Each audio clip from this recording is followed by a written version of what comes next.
Bonsoir tout le monde. La course à la direction du Parti conservateur du Canada est finie. Puis, tout le monde en parle des compétences en français de plusieurs des candidats. Puis, je peux comprendre pourquoi tout le monde en parle.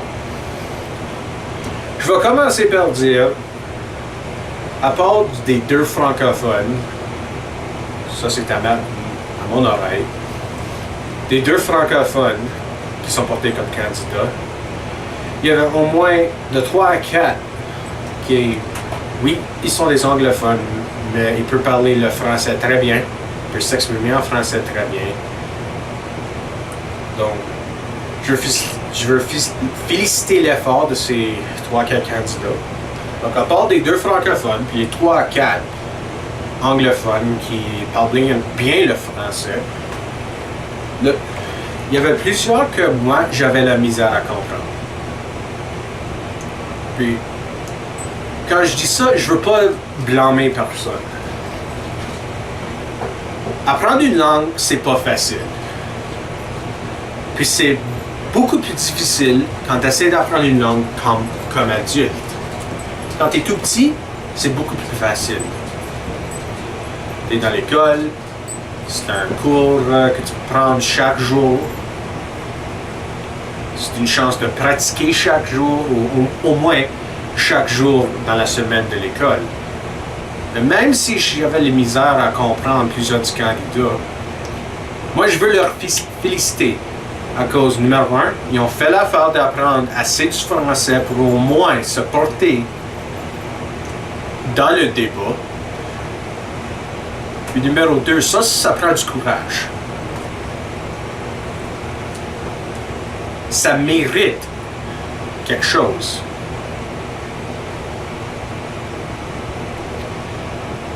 C'est pas facile d'entrer dans un débat quand tu as du misère à parler la langue. Peut-être vous manquez de la pratique. Peut-être vous manquez des mots dans votre vocabulaire. Quand tu parles pas une langue, tu penses en anglais, si vous parlez anglais, vous pensez en anglais, et quand tu essaies de parler l'autre langue, tu continues à parler en anglais. Puis c'est vraiment difficile à changer vos habitudes. Et moi, il y a des instants où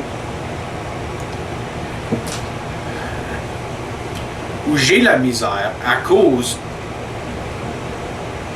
de la manière que je pense. Je parle français, mais on approche un mot dans une phrase où tu réalises que vous manquez un mot. Puis là, le mot anglais te saute direct à la tête. Ça, c'est pas facile à régler.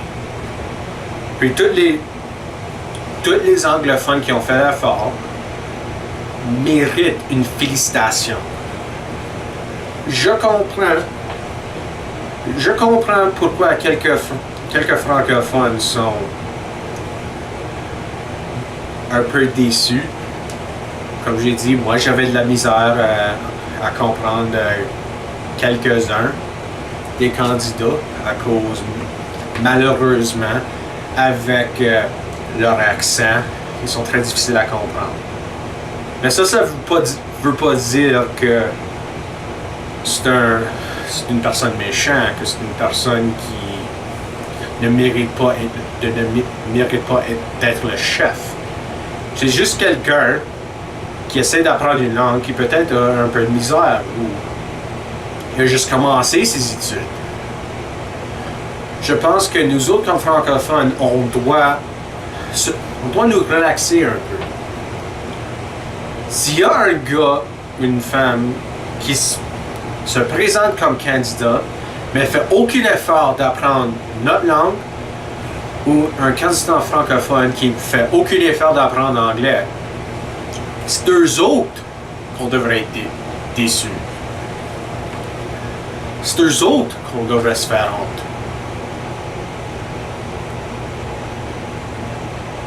On devrait aider ceux qui font l'effort. À cause...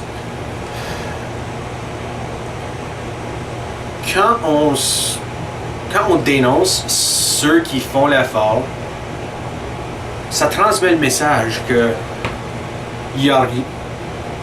c'est pas assez bon. Puis les anglophones, c'est à ce point-là qu'ils veulent même pas faire l'effort pour apprendre notre langue, puis l'apprendre assez bien pour qu'ils soient capables de porter une conversation. On doit se relaxer. On doit aider ceux qui font l'effort.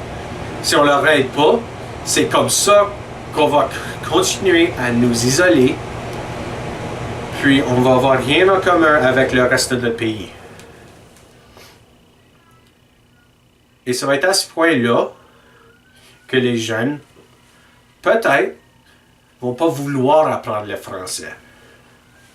Ou ils vont apprendre l'anglais, puis ils vont choisir l'anglais à cause des raisons politiques. Donc, ça c'est un message pour tous les francophones du Canada. On doit nous relaxer. On doit féliciter puis aider ceux qui font l'effort à apprendre notre langue. Et on doit arrêter de leur attaquer. La prochaine fois que tu entends un anglophone qui a de la difficulté dans une conversation, aide-lui.